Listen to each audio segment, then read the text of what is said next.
The king is rotting alive. That was the whisper that floated through the cold stone corridors of Whitehall Palace during the winter of 1547. Beneath the weight of velvet curtains and gilded ceilings, the air no longer smelled of incense or royal perfume. It stank of something else entirely. The sickening odor of decay. Behind the heavy oaken doors of King Henry VIII's chamber, time had stopped. The once mighty Lion of England lay in bed, swollen, festering, and groaning. The room, thick with the heat of burning candles and stale breath, reeked of infection. Blood, pus, and rotting flesh oozed from his ulcered legs, soaking into the linens. The royal physicians could do nothing but change the bandages, mop the floors, and pray he didn't scream. The screams were worse than the silence. Even the most loyal attendants gagged behind scented cloths. Orange blossoms, rosemary, and vinegar were soaked into handkerchiefs and pressed to faces to fight the stench, to little effect.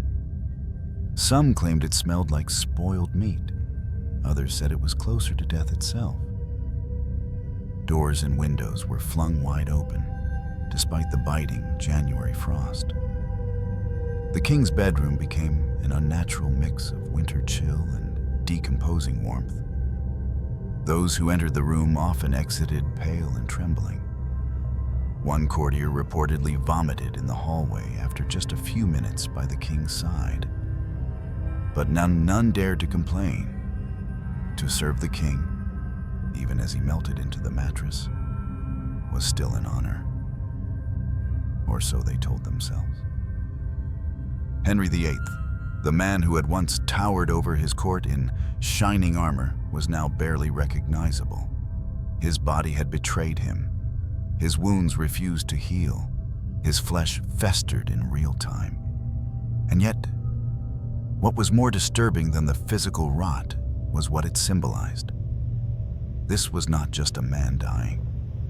This was a dynasty collapsing. The Tudor reign, once fierce and absolute, now seemed hollow. The walls of power, once thunderous with command, echoed now only with moans and whispers. What good was a crown when the man beneath it could no longer walk? What good was divine right when the divine itself had become a cruel joke? The rot was not just in his body. It was in his court, in his family, in his kingdom. For days the king lay on his back, trapped in a prison of pain. His flesh opened in sores. His belly, bloated and taut, moved only with shallow gasps. He could barely speak. Some said he saw visions. Others claimed he heard voices. Few dared speak of what truly happened behind those thick red curtains. What we know is this: in those final nights, the palace was quieter than it had ever been. The guards spoke in hushed tones. The maids crossed themselves in every hallway. And somewhere, beyond the frost-covered windows, a dog howled. Death had entered the palace. It had not yet taken the king, but it had made itself comfortable. What does a king become when his body begins to betray the throne it once ruled? By the final year of his life, King Henry VIII was no longer a man.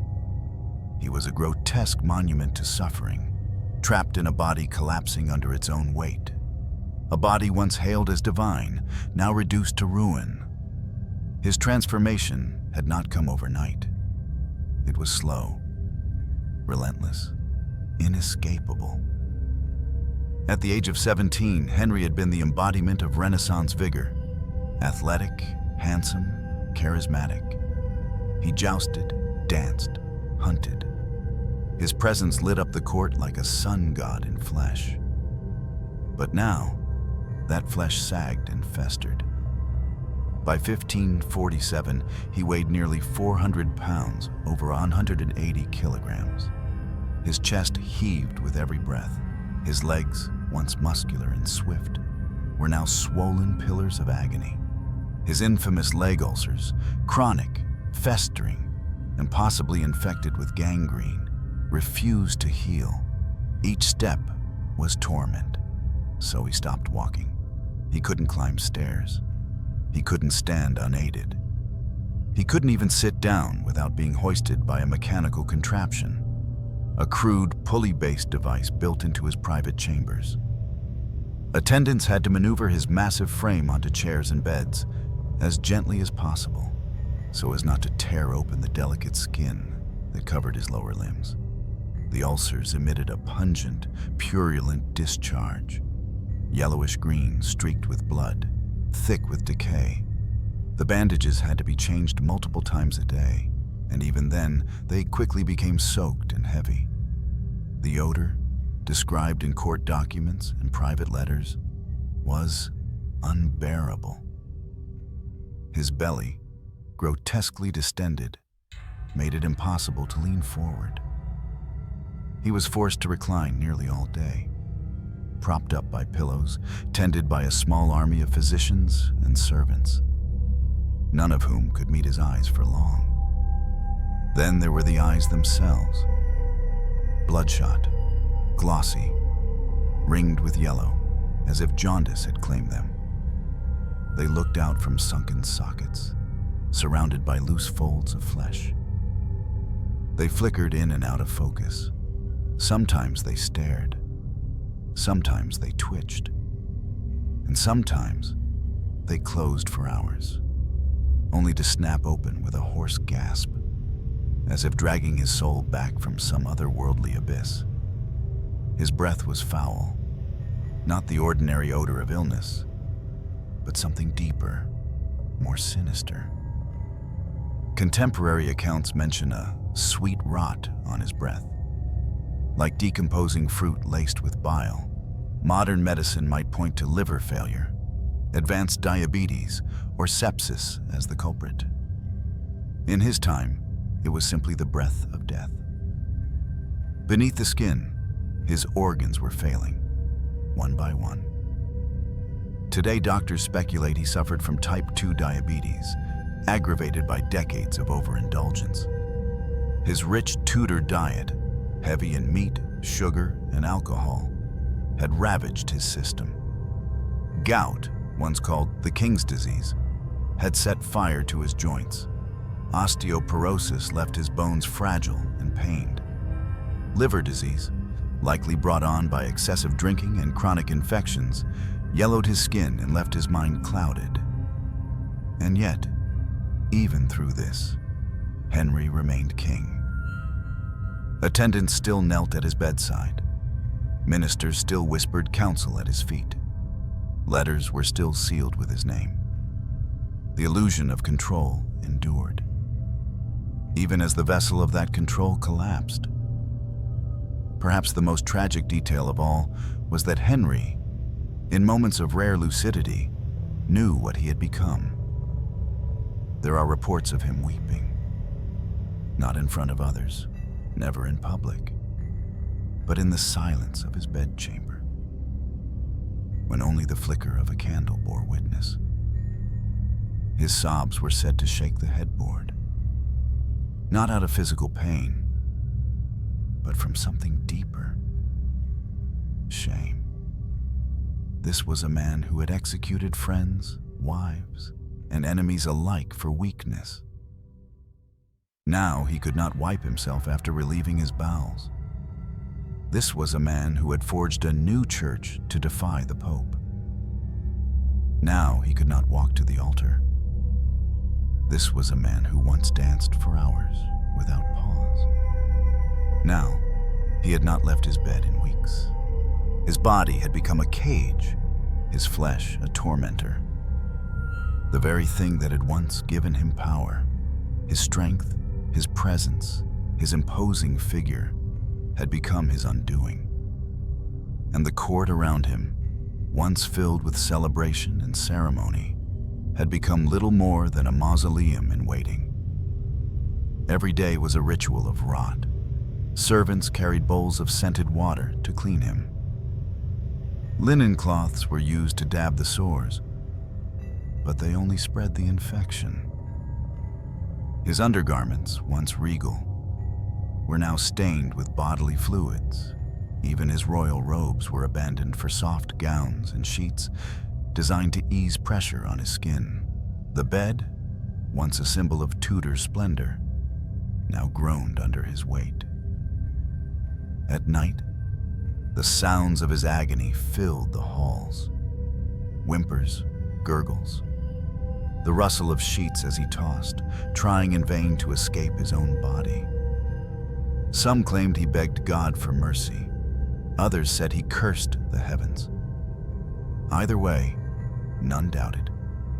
The king was dying, and he was dying in the most undignified way imaginable. But the true horror was this: no one was allowed to say it. The royal image had to be preserved. Outside the bedchamber, the fiction continued. The king is resting. The king is recovering. The king is strong.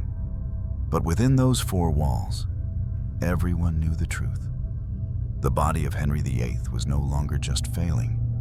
It was a monument to the consequences of power unchecked, appetite unrestrained, and cruelty unrepented. It was quite simply a ruin. When a king suffers, medicine becomes madness. By the time King Henry VIII's condition had grown dire, his royal physicians had exhausted every known remedy and invented a few new horrors in desperation. To treat a dying sovereign was not simply a matter of healing, it was a matter of survival. For the doctors of the Tudor court, failure was not just professional disgrace. It could mean imprisonment, or worse. And so, they tried everything. The most grotesque and desperate treatments came not from a place of cruelty, but of fear. Fear of losing their heads. Fear of the king's rage. Fear of being blamed for what no one could stop. The death of a tyrant. The worst of it began with his legs. The ulcers had consumed his lower limbs. Deep, open wounds that stank of rot and infection. The skin around them had turned black in places, green in others. No matter how many times they were cleaned, drained, or bandaged, they refused to heal. So the physicians turned to the tools of agony: sharp blades, red-hot irons, leeches. They lanced the ulcers daily, slicing open the swollen flesh to release pus and fluid. The king screamed so loud during these procedures that guards were posted to keep curious courtiers from gathering in concern. The palace learned to ignore the screams. They became part of the daily soundtrack. When lancing failed, they applied poultices of onions, honey, and even boiled figs. Ancient folk remedies meant to draw out the poison. None of it worked. Sometimes the wounds worsened. Then came the more bizarre prescriptions. One concoction, recorded in the royal medical notes, included ground human skull mixed with rose oil and opium. This macabre mixture was applied directly to the wounds or mixed into tinctures the king drank to numb the pain. It may have worked temporarily, but it did nothing to stop the rot. Henry was also prescribed mercury, which we now know is toxic. The mercury was sometimes ingested, sometimes rubbed into the skin. It made him sweat profusely and may have accelerated his neurological decline. To mask the overwhelming odor of his body, physicians and servants alike burned herbs and spices at the foot of the bed. The smoke curled into the air like incense at a funeral. Fitting, considering the king was slowly dying in plain sight. But worse than the treatments themselves was the terror behind them. The royal physicians were trapped. If they abandoned him, they could be executed for treason. If they failed to cure him, they could be imprisoned or dismissed in disgrace. If they angered him, in word, action, or silence, their heads could roll. One of the chief physicians, Dr. William Butts, is said to have wept after being ordered to lance the king's legs again. Another, Thomas Wendy, wrote in coded language about the torments of service and the unholy burden of watching a king dissolve. He knew better than to describe the truth plainly. Even his diaries were cautious.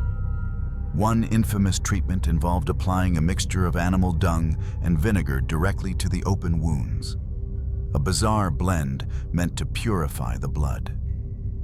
It only inflamed the ulcers. When Henry awoke from an opium haze and smelled the result, he reportedly hurled a candlestick across the room, nearly striking a physician in the head. His temper was legendary. In sickness, it was monstrous. Servants were slapped, instruments thrown. Once, it said, Henry demanded his doctor taste a tonic before he would drink it. The doctor complied and vomited immediately. The king drank it anyway. By this point, no one knew what to do. Science had reached its limit. Faith had offered no answers. And superstition began to creep into the treatments. Some believed he was cursed, by Anne Boleyn, by Thomas More, by the Pope himself. A few whispered of demons. One servant was caught leaving charms of protection under the king's pillow. She was never seen again. Religious rituals were smuggled into the treatment process. Priests were asked to pray silently in the corners. Holy water was sprinkled over the linens. But Henry, caught between rage and repentance, sometimes welcomed the prayers, and sometimes raged against them. At times he would call for monks. At others, he would spit scripture and accuse them of heresy. The man who had torn down the Catholic Church in England was now clawing blindly for any salvation he could find, even from the religion he helped destroy. In moments of lucidity, Henry begged for laudanum, a powerful opiate made from poppies and alcohol. It dulled the pain, but also confused his mind. Some days he couldn't distinguish between his doctor and his confessor. He called for Anne, for Jane, for Catherine. No one knew which wife he meant. Some nights he demanded more opium. Other nights he screamed that it was poison. The physicians dosed him anyway. They had no other tools, and they feared what he might do if they refused. Outside the royal chambers, courtiers whispered of madness, of evil, of divine punishment. But inside, the truth was more horrifying. The most powerful man in England was being slowly, methodically tortured, not by enemies, but by those sworn to save him. And he was too far gone to know the difference. There were days he didn't speak. There were days he didn't sleep. And there were days, the worst ones, where he laughed. Not the laugh of a king, but of a man who had lost the final war. The war against his own body. The doctors kept notes. Their pens moved as his body bled. Some of their records survive, others were burned. No one wanted to be remembered as the man who watched Henry VIII rot. But rot he did, and as his condition worsened, the line between treatment and torture disappeared. What remained was a cycle of pain, panic, and prayer, all centered around a once great monarch reduced to a medical monstrosity. And still, he lived. For now. First, the body broke. Then, the mind followed. Long before death came for King Henry VIII, madness knocked on his door, and he let it in. At first, the symptoms were subtle. A missed word, a confused date, a name spoken out of place. But soon, The cracks in Henry's mind began to spread like the rot in his body. What once could be dismissed as fatigue or pen became something darker. Something far more frightening. The king's mind, like his kingdom, was tearing itself apart. He would speak aloud to no one, whisper answers to questions never asked, wake suddenly, demanding to know who had entered the room, even when it was empty. At times, he would call out names from his past: Anne, Jane, Catherine, not always in anger, sometimes in longing, sometimes with tears in his eyes. Anne, why did you leave me? He had ordered her execution. He had watched it. And now, in the haze of fever and opiates, he seemed to regret everything, or perhaps confuse what had truly happened. His wives became ghosts in his room, and he spoke to them like they were still alive. There were nights when the king would stare into the darkness, whispering scripture under his breath. Verses from the book of Psalms, lines from the Lord's Prayer, over and over, sometimes louder, sometimes frantic. His hands would grip the sheets as if fending off demons only he could see. This was no ordinary illness. It was paranoia, delusion, and spiritual terror. And it terrified the court. His closest attendants learned to say nothing, to nod, to pretend. If the king claimed to see a shadow in the corner, they bowed to it. If he demanded to speak to his dead brother, they stood aside and waited. Anything else could cost them their heads. At one point, Henry reportedly accused one of his own physicians of treason, simply because the man did not bow deeply enough before administering medicine. The physician was removed from service and never seen again. No trial, no explanation, only fear. Religious confusion consumed him. The same king who had split England from the Pope, created the Church of England, and declared himself supreme head of the church, was now unsure of where he stood. Some days he asked for Catholic prayers. Others he demanded they be stopped immediately, accusing the priests of popish heresy. One day, he reportedly ordered a mass in Latin. The next day, he banned Latin from the palace entirely. One of his chaplains described him as tossed in spirit, a man who feared hell, yet raged against repentance. He would scream about sin, only to laugh an hour later at a dirty joke from his jester. The duality was unbearable. It made him unpredictable, dangerous. And then there were the outbursts, sudden, violent rages that struck like storms. He would hurl goblets across the room, tear linens with his bare hands. Once he smashed a mirror with his cane, shouting that the reflection was not his own. His fists beat against the wall until his knuckles bled. His voice, once booming with royal command, now cracked and wavered between sobs and shrieks. Some blamed the opium, others the infections. A few whispered of possession, but the truth was simpler and more chilling. This was the unraveling of a guilty man. He had executed wives, friends, clergy, enemies. He had rewritten scripture to suit his needs, declared divine right, then spat on the divine. Now, in the final hours of his reign, those sins had come to collect. One night, attendants found the king clutching a small gold cross to his chest, whispering the names of those he had killed. He did not stop when they entered.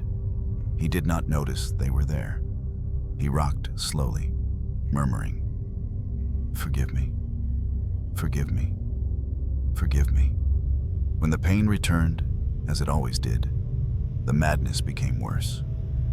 He would curse his ancestors, curse God, curse the doctors and nurses who dared to look at his rotting legs. He once threatened to have a servant flayed simply for wincing at the sight of his wounds. But the most haunting stories come not from what he said, but what he saw. Attendants wrote of moments when Henry would speak to invisible figures. Sometimes he laughed. Sometimes he begged. Once he shouted, "Get away from me, you black-eyed thing!" and tried to crawl across the bed, dragging his ulcered legs behind him. When asked later what had happened, he reportedly said, "The devil has been watching me sleep." They stopped asking questions after that. And yet, despite it all, he remained the king. The court continued to function. Laws were signed, decrees issued. The royal seal was pressed onto documents by proxy. But behind the scenes, those closest to the throne began preparing for the inevitable. Ministers met in secret. Succession plans were whispered in corridors. Even his own children were kept at a distance, not out of cruelty, but protection. Because Henry VIII, once the strongest, most commanding man in Christendom, was now a madman in a meat cage. And that madness had no mercy. Not for him, not for those around him. Every breath became a gamble, every hour a prayer. Some hoped he would sleep and never wake. Others feared he never would. It was not a sick room. It was a tomb that still breathed. By the final weeks of King Henry VIII's life, his bedchamber had become something else. Something between a sick ward and a haunted crypt. Those who entered did not speak. Those who served inside never smiled. And those who left rarely talked about what they saw. It was known simply as the Dark Chamber. The room had been transformed. The rich tapestries that once hung in celebration of Tudor glory were removed or covered. In their place were heavy black drapes drawn tightly over every surface. The walls no longer echoed with music or laughter, but absorbed the sound of suffering. All light was muted, filtered through thick curtains or the faint, flickering glow of candlelight. The candles were everywhere, placed in clusters across shelves, beside the bed, even on the floor in circles, not for beauty, but necessity. Without them, the room would descend into pitch darkness. But their glow offered no warmth, only shadows, and the shadows moved. The shape of the bed, enormous and draped in mourning cloth, stood like a funeral barge, heavy and silent in the center of the room. Its occupant, the king, was often hidden beneath layers of covers and furs, not out of comfort, but to soak up the leaking pus, blood, and fluid that drained from his ulcers. The sheets were changed constantly. Even then, the stench persisted. It was not the smell of a man. It was the stench of rot. Royal attendants placed bowls of herbs and burning coals beneath the bed to mask it. It didn't help. They sprayed rose water on the floor. They burned sage, frankincense, lavender, anything. But the rot had seeped into the walls, into the mattress, into the air itself. The king's body was decaying from the inside out, and the room, like a loyal grave, was absorbing it. There was a rule among the servants: speak not above a whisper. No one was allowed to raise their voice inside the chamber. Every step had to be soft, every movement calculated. Henry's temper could flare at any moment, and even if he was too weak to act on it, his eyes could signal a command. One glare from the bed, and someone might disappear. And yet, it was not only fear that kept them silent. It was reverence. Because in that room, in those final days, death was already present. Some attendants believed they could feel it, a pressure in the air like the heaviness before a storm. Some said the candles flickered when no wind blew. One maid swore she saw a figure standing at the foot of the bed. Not man, not shadow, but something cold. She refused to return to the chamber after that. They say she went mad. The king himself seemed aware of the presence. Some nights he would whisper to the ceiling.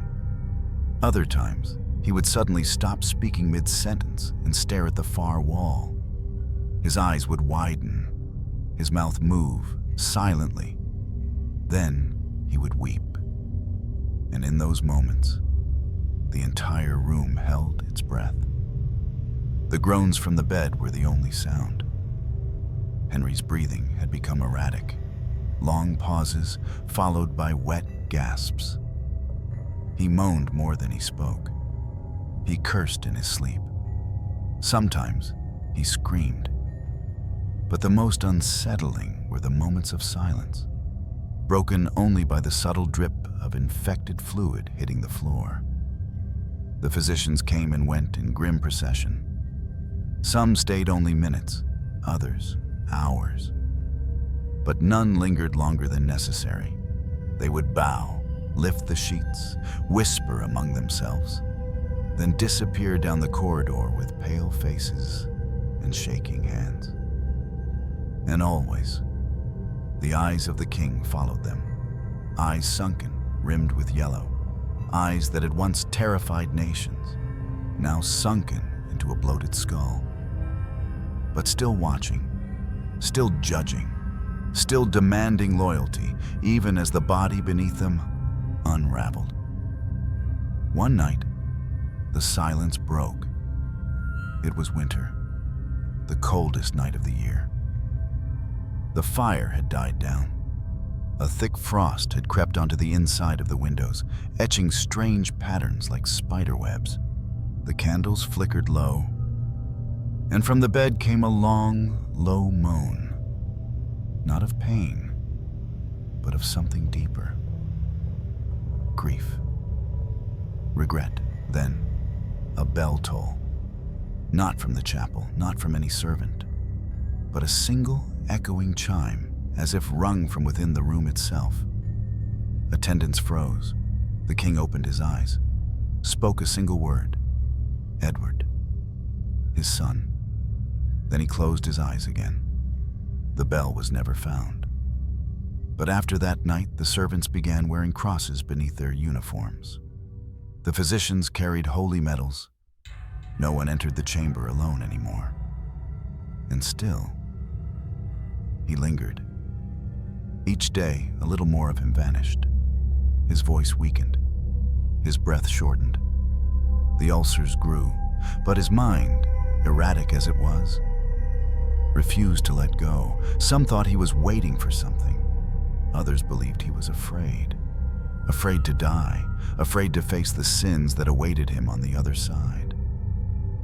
Because in that chamber of shadows, one truth remained. Death had come. But it was waiting, watching. And no one, not even the greatest king England had ever known, could hide from it forever. In the end, it was not an assassin, nor an army, nor a rival, but silence that killed the king. The last day of King Henry VIII's life began like many others before it, with groans that echoed against stone walls, the rustle of heavy linen soaked in rot, and the muffled panic of attendants too afraid to acknowledge what they already knew. He was dying. But this day, something was different. The air in the palace was heavier. The candles burned slower.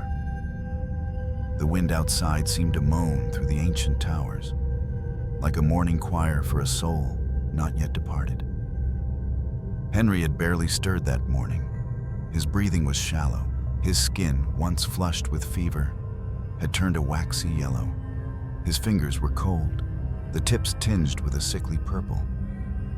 When a servant attempted to rouse him, he did not respond, Only after several minutes did he open his eyes, not in confusion, but in recognition. It was as if he saw the end standing at the foot of his bed and nodded. That was when the seizures began. Without warning, his body jerked violently. The bed trembled beneath his weight. A nearby candle toppled. Servants screamed. Physicians were summoned. Henry's massive frame convulsed with unnatural strength. His arms flailed. His legs spasmed. His eyes rolled back into his skull. One courtier would later swear he saw foam at the king's mouth and heard a sound not of man, but of beast. And then, as quickly as it began, it stopped. Silence. The physicians approached, hands trembling. They spoke his name, touched his wrist, checked for breath, and just when they feared he had passed, he moved again. But something was different now. His right side was paralyzed. His face sagged. His mouth drooped, the words slurring into nonsense. It was a stroke, though they had no name for it then. All they knew was that the king was no longer the king. He could no longer speak, no longer command, no longer curse or bless or decree. He was trapped. The man who had ruled through his voice, his wrath, his fire, was now silent. Not by choice, but by fate. As the hours passed, the royal physicians debated. None dared say what they all feared, that he would not survive the night. A messenger was sent to fetch Thomas Cranmer, Archbishop of Canterbury, Henry's longtime spiritual guide and the architect of his Reformation. If there was to be a final prayer, it would come from Cranmer's lips. But even this, even saying farewell to God, proved complicated. When Cranmer arrived, Henry lay unmoving, eyes closed, lips slightly parted. The archbishop fell to his knees beside the bed, whispering prayers, asking for a sign, anything, that the king's soul was still within reach. There was no response. He tried again. "Your Majesty, if your soul still holds to Christ, give me but a sign." And then, slowly, agonizingly, Henry tightened his hand around Cranmer's. Not a strong grip. Not the hand that had once gripped swords and smashed goblets, but a faint squeeze, just enough to be felt. It was the last movement he ever made. Some saw it as a final act of faith. Others saw desperation. But all agreed it was a goodbye.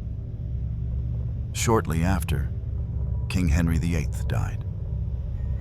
There was no great cry, no final speech, no thunder from the heavens, only the slow exhale of a man who had ruled too long. The room remained still. No one moved. It was as if the very walls waited for permission to acknowledge what had occurred. And then, the whispers began. The king is dead. But no bells were rung. No public announcement made. The news was contained, suffocated, like a secret too powerful to speak aloud. No one dared touch the body. It lay there for hours, untouched and slowly cooling, as the court scrambled behind the scenes to ensure the line of succession would be respected and the chaos of power vacuum avoided. Edward, his sickly 9-year-old son, would be the new king. But until the transition was secured, the corpse of the former king was politically radioactive. To touch him was to take responsibility, and no one wanted to bear that burden. When the time finally came to move the body, attendants refused to approach until priests had entered the room to bless it. not out of tradition, but fear. They feared what the corpse might do. They feared what lingered in the room. Some believed his spirit hadn't yet left. Others believed something darker remained in its place. His body was bloated, the skin taut, the ulcers still weeping beneath the wrappings. The room stank. The bed was stained. And beneath the covers lay not a king, but a ruined creature, half man, half cautionary tale. The once great Henry, who had split the church, defied the Pope, married 6 women, and ruled with iron and blood, had died alone, incoherent and feared. No monument could erase that. No legacy could hide it. He had written his will, named his successor, and tried to control even the future.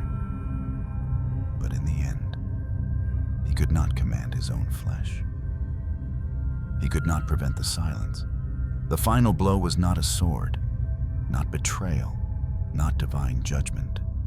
It was the quiet, the kind that lingers after thunder, the kind that fills a palace when a tyrant finally dies. A king in life, a monster in death. If the death of Henry VIII had been undignified, his afterlife, if one can call it that, was far worse. The king's body did not rest. It fought rest. It resisted silence. It rotted not in private, but in public, dragging the last vestiges of royal dignity into the grave with a trail of horror. Immediately after his death, the body began to change. The physicians who had kept vigil over his final days were the first to notice. The bloating began rapidly, far faster than expected. His abdomen swelled grotesquely, his skin tightening like a drumhead. The ulcered legs had already begun to darken, and the face, once pale and yellow, now took on a mottled greenish hue. But there was no time to prepare a proper burial. The court had ordered secrecy. Henry's death was kept hidden for 3 days to allow council members time to finalize Edward's succession, gather military support, and smooth over tensions among factions. During that time, the king's body, already unstable, lay in state, decaying rapidly. The chamber, sealed against intruders, became a crypt in all but name. Servants placed sheets soaked in vinegar and herbs across the king's corpse, trying to suppress the stench. They failed. Within hours, the odor had seeped through the walls. The candles no longer masked it. Even the black-draped curtains could not contain it. By the time the body was moved, it had already begun to leak. The wooden coffin, hastily constructed and later lined with sheets of lead, could not contain the swelling gases of decomposition. As the corpse was transported through the halls of Whitehall, fluids seeped from the seams, leaving a trail of dark, putrid discharge on the stone floors. The journey to Windsor for burial was slow and grim. The weather was cold, but not cold enough to halt the decay. The royal procession, usually a display of pomp and power, was subdued, almost ghostly. Nobles rode silently. Priests whispered prayers. Soldiers refused to march too closely to the coffin. Even the horses seemed uneasy. Then came the explosion. Somewhere along the journey, possibly during an overnight stop at Sion Abbey, the unthinkable happened. The coffin ruptured. Contemporary accounts are cautious, but some details have survived in private letters and church reports. One scribe recorded that the body burst and putrefaction flowed forth in great quantity. Another claimed the lead casing split open, releasing not just fluid, but a gas so foul that nearby attendants collapsed from the stench. Most horrifying of all, was what came next. In the early hours of that morning, a stray dog, attracted by the smell, was found licking the pooling discharge from beneath the king's coffin. The attendants drove it off, but the image stayed. A beast of the streets consuming the fluids of a divine monarch. Word of the incident spread like wildfire, despite the court's efforts to suppress it. Some saw it as an omen, others called it justice. Many simply called it damn disturbing. No one would ever look at Henry's funeral procession the same way again.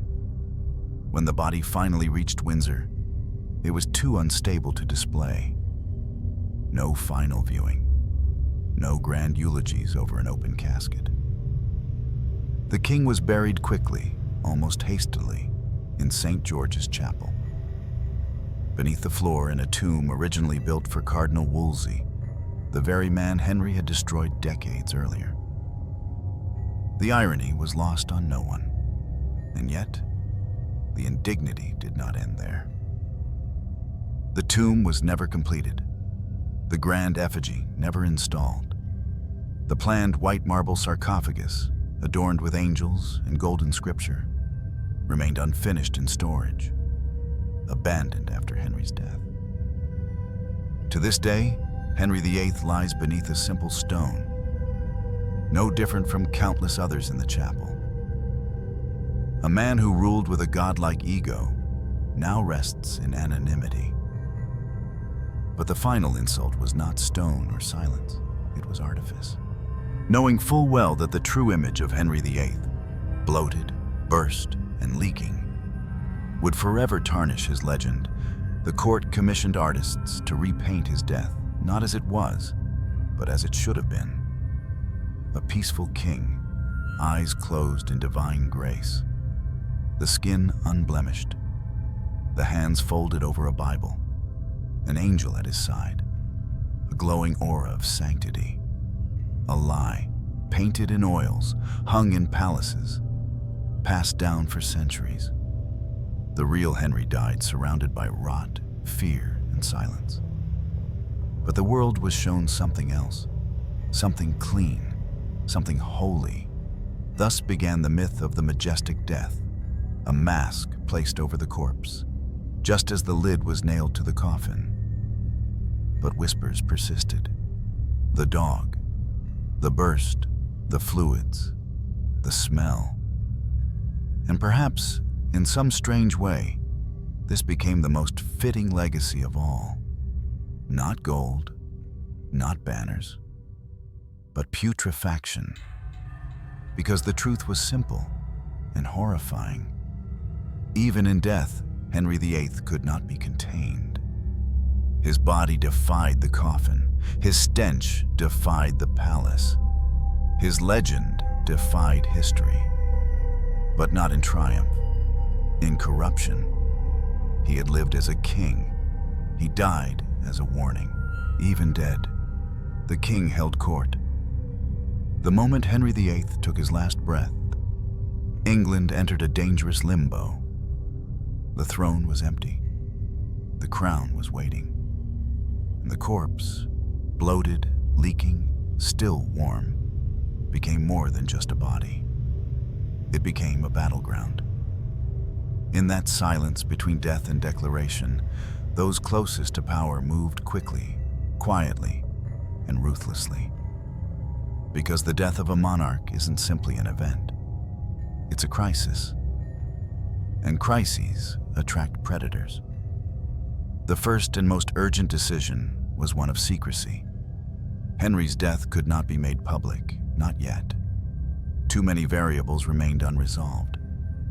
Would his 9-year-old son Edward be accepted? Would the Protestant reformers seize control? Would Catholic factions attempt to reverse the tide? Would foreign enemies act? So the Privy Council, England's most powerful men, made a chilling choice.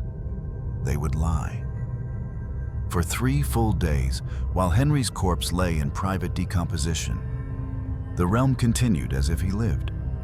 Meals were delivered to his chamber. Guards changed shifts. Clerks forged his signature onto routine documents. Messengers were sent with false updates. The king is resting. The king is recovering. The king commands silence. And indeed, silence reigned. The servants who knew were sworn to secrecy. Some were bribed. Others were threatened. The chamber was sealed. The windows shuttered. The corpse was hidden beneath layers of linens and sweet-smelling herbs. The only thing that could not be hidden was the smell. That stench, so pungent it had become legendary, now seeped under doors and through the stone of Whitehall Palace. Some courtiers avoided entire wings of the building. Others fled the capital, claiming illness, when in truth they feared what was coming. Because they knew. When kings die, blood often follows. And Henry VIII had not left behind peace. He had left chaos in velvet robes. Factions within the court, long held at bay by the king's iron fist, now surged forward in silence. The Protestants rallied behind Edward Seymour, the young prince's uncle. The conservatives whispered about Princess Mary, the Catholic daughter of Henry's first wife. Some even dared mention Elizabeth, the daughter of the disgraced and beheaded Anne Boleyn. And at the center of it all, the corpse. Not merely a body, but a symbol, a weapon. Those who could control the narrative of Henry's death could control the succession.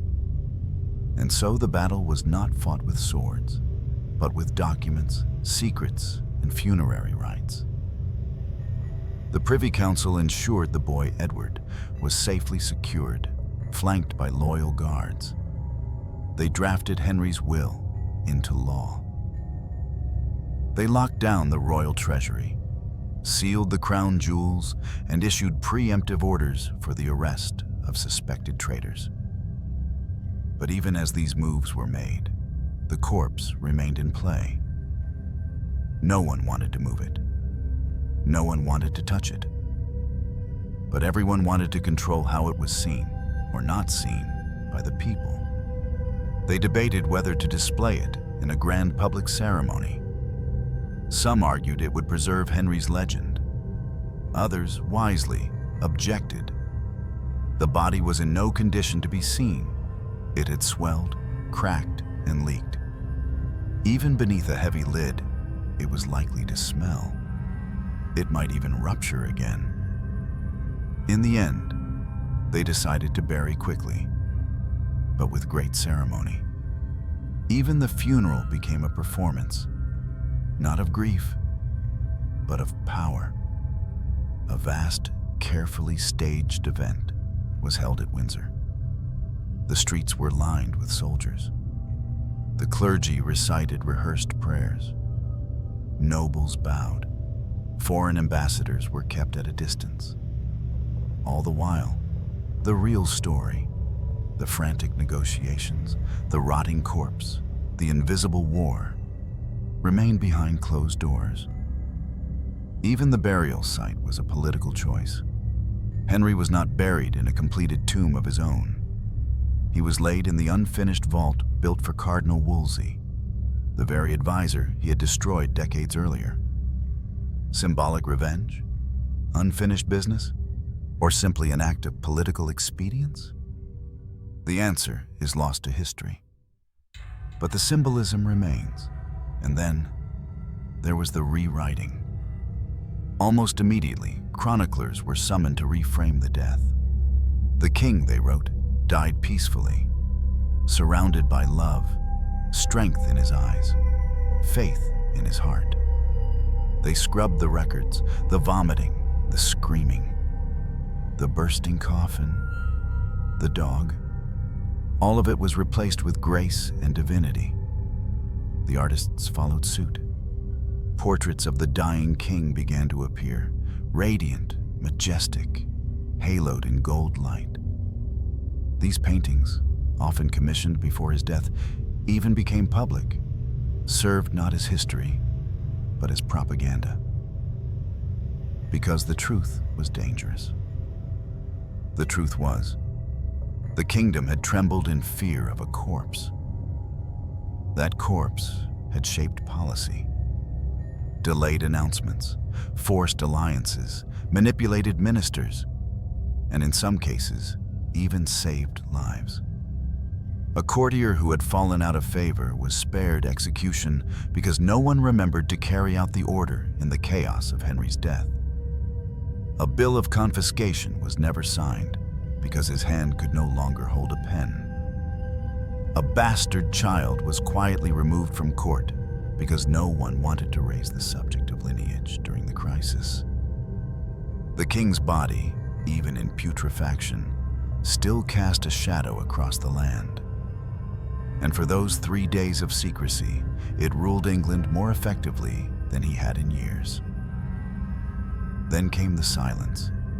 Once the news broke, once Edward was crowned and the court rebalanced itself, the corpse disappeared. Not physically, it was buried, marked, and sealed, but narratively. No one spoke of the dog. No one spoke of the coffin's rupture.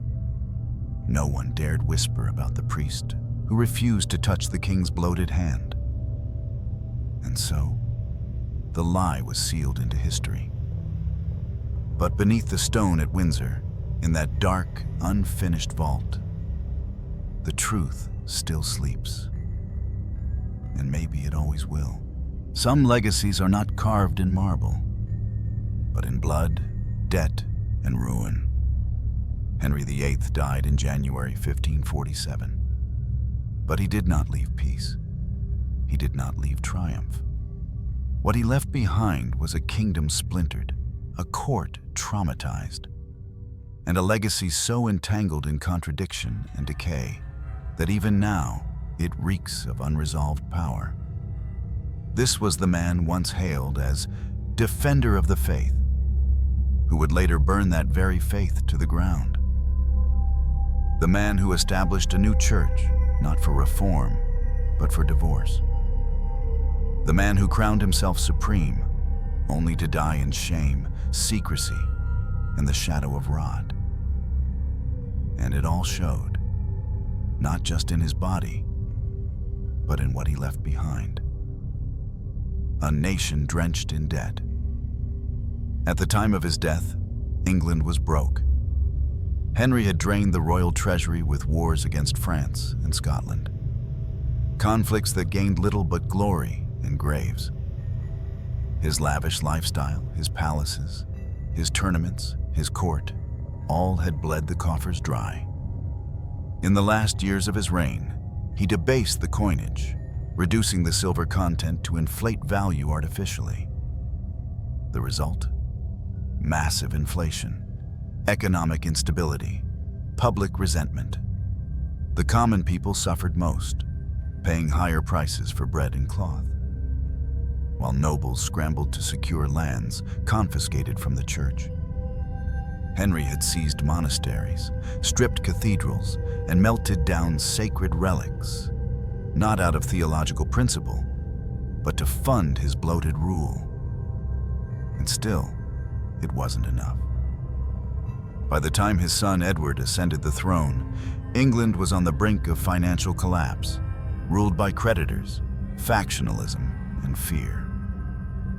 A church torn apart. Henry's break with Rome had not brought spiritual clarity, only confusion. He replaced one hierarchy with another. He called himself the head of the Church of England, but his beliefs fluctuated with his moods and marriages. One year he burned Protestants. The next, he executed Catholics. No one was safe, no doctrine secure. After his death, England was left with a church that had no clear theology, only politics. Edward's regents pushed Protestant reforms rapidly, causing unrest. Mary, his Catholic daughter, later reversed them violently, earning the name Bloody Mary. And Elizabeth, the last of his children, spent decades trying to stabilize the spiritual chaos her father had unleashed.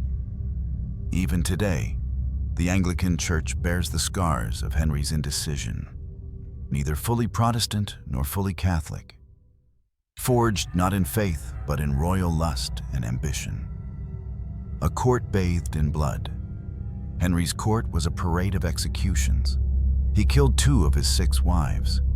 He beheaded close advisors. He destroyed friends, mentors, cardinals, chancellors. He sent poets to the scaffold, bishops to the block, and even had monks hanged, drawn, and quartered for defying his will. He created a culture of fear. No one knew what the king would believe tomorrow. Today's heretic might be tomorrow's martyr, or vice versa. Ministers turned on one another in desperation. Families were torn apart. Loyalty was suspect. Silence was survival. By the end of his reign, thousands had been executed under laws that shifted like the tide. Heresy, treason, sedition, or simply displeasing the crown. And yet, no one wept when he died. Only relief. An heir too young, a family too broken. Henry's obsession with producing a male heir fractured his family and nearly destroyed the Tudor line. Edward VI, his long-awaited son, was only 9 years old when crowned. Frail, sickly, and controlled by ambitious uncles. He ruled in name only. He would be dead by 16. Mary the devout Catholic daughter of Catherine of Aragon, ruled next, and responded to her father's Protestant legacy with fire and execution, burning hundreds at the stake. Then came Elizabeth, daughter of Anne Boleyn, the witch queen Henry had murdered. She inherited a broken country, a bitter court, and a kingdom divided by faith and memory. Each of his children ruled in his shadow. Each bore the weight of his mistakes, and none of them had children of their own. The Tudor dynasty died with them. 6 wives, 3 heirs, no future. The myth and the mask. In the centuries that followed, Henry VIII was remembered as a figure of grandeur, strength, and swagger. The paintings by Hans Holbein showed a square-jawed titan, hands on hips, daring the world to defy him. School books praised his naval reforms, his patronage of the arts, his political cunning. But those were images, not truths. The truth was ulcered legs, poisoned blood, dead wives, bankrupt policy, and broken faith. The truth was a corpse that exploded, a dog licking royal rot, a funeral held not in glory, but in damage control, a legacy not of splendor, but of suffering, the body as symbol. And in the end, it's fitting that his body, so powerful in life, so feared in court, so venerated in propaganda, became the perfect metaphor. What better way to represent his reign than with a corpse that refused to stay still? Bloated with greed, bursting with excess, too powerful to contain, too corrupt to endure. He had consumed everything: wives, wealth, worship, and died bloated, broken, and feared. Not loved, not honored, not mourned. History tried to clean his legacy, but the stench still seeps through. Power decays, flesh lies, but truth waits. In the cold stone crypt beneath St. George's Chapel, behind a slab of unmarked marble, the body of King Henry VIII lies still, silent, forgotten by most, feared by none. But if death is meant to be a conclusion, his was not. His death did not bring closure, it brought revelation, a kind of final unveiling, not of policy, not of lineage or warfare, but of something deeper, something ancient, the truth of decay. Because what died in 1547 was not just a king. It was the myth of invincibility. For decades, Henry VIII had crafted an image, a monarch above mortality, above consequence, above nature itself. He rewrote laws, rewrote scripture, rewrote marriages. He defied popes and prophets. He broke oaths and heads alike. He believed that power made him immortal, at least in legend. But then came the ulcers, the bloating, the blood, the screams. The crown did not stop the pus. The scepter could not quiet the seizures. The royal blood flowed like any other, and the truth stood naked in his final moments. He was only flesh. Power, it turns out, does not sanctify the body. It doesn't preserve it. It can buy time, silence, fear, but not salvation, not healing, not forgiveness. As his skin split and his breath rattled, the charade ended. And that's what death revealed. Not just about Henry, but about every king, emperor, tyrant, ruler, and legend before and after him. Beneath the robe, skin. Beneath the crown, bone. Beneath the throne, rot. A living punishment, some called it divine justice. That a man who had executed wives on lies, who had burned monks alive, who had turned sanctuaries into armories, would die in torment, in delirium, in disgrace. He had demanded control over life and death, and in the end, he lost control over his own body. He who denied Anne Boleyn a proper burial would himself rot in an unfinished tomb. He who broke the Catholic Church in England would die muttering half-Catholic prayers to a God he could no longer understand. There is a strange balance in this, not poetic, not moral, but inevitable. Power, unchecked, consumes the soul, and then the body follows. Henry's final days were not just physically horrific, they were symbolically precise. He had turned his kingdom into a machine of consumption. Lands, gold, churches, wives, heirs. And the machine broke, with him still inside it. The mirror of mortality. In death, the body speaks. It tells truths that mouths cannot. Henry's body, swollen, bleeding, rupturing, was a mirror. One that reflects not just Tudor corruption, but our own illusions. We worship power. We idolize strength. We believe, sometimes desperately, that legacy can outlive mortality. But death tells the truth.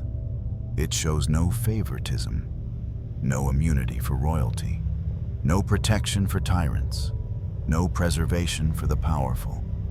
The king rotted, and in doing so, he reminded us that we all do. This was not just a biological ending. It was a moral X-ray. We saw in his demise the illusion peeled away, the propaganda dissolved, the robes burned off, and there, beneath the silk and the seal, lay a man, alone, afraid, flesh, not God. The questions left behind. He died surrounded by silence. He was buried without monument. He left no surviving male line. He left no unified church. He left no nation at peace. So what did he leave? A warning. That power does not elevate, it reveals. That legacy is not what we build, but what we betray. That in the end, all thrones lead to a slab of stone, and what's carved on it rarely tells the full story. And so, we return to the central question. What is the value of power when flesh decays like any common man?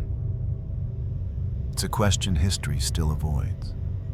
One it hides beneath gold frames, polished statues, and glossy textbooks.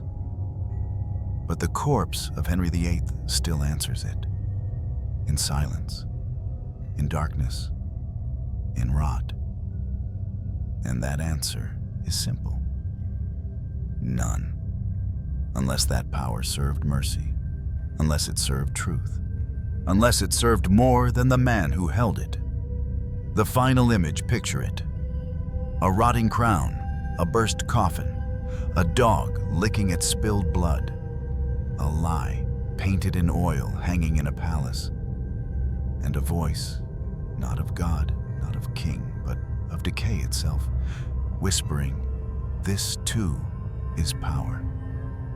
Not glory, not triumph, but consequence. Because in the end, Henry VIII did not cheat death. He did not command it. He did not defeat it. He became its example. A kingdom may be built with blood, but it will rot from lies. The story of Henry VIII's death is not just about decaying flesh. It's about what happens when absolute power exists without conscience. He rewrote laws, redefined religion, silenced dissent, and discarded those he once loved.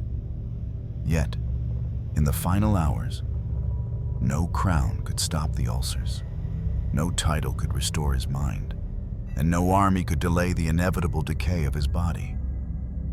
He was not just a king dying, he was an empire unraveling. The lesson is hauntingly clear.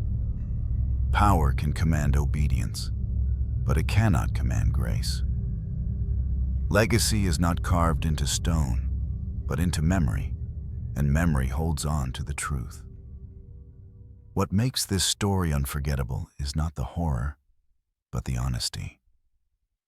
It forces us to face the cost of unchecked ambition, the futility of controlling everything except time. The tragic irony that a man who believed he was godlike was finally judged not by his enemies, but by his own body. And in the end, when the flesh gave way and the coffin cracked, the truth leaked out. No matter how much we dress up our sins, no matter how grand the funeral, death tells the truth that life tries to hide.